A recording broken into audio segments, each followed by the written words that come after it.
در میاد 999 سنتمی که فکر میکنم میشه $1000.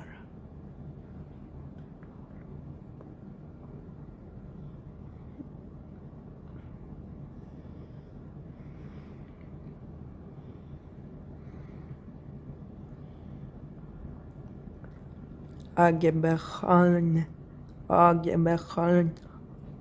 12 گیگ رم با 256 گیگ حافظه داخلی تهیه کنین میشه $1000 قیمتش. ولی اگه بخوان 12 گیگ رم با 500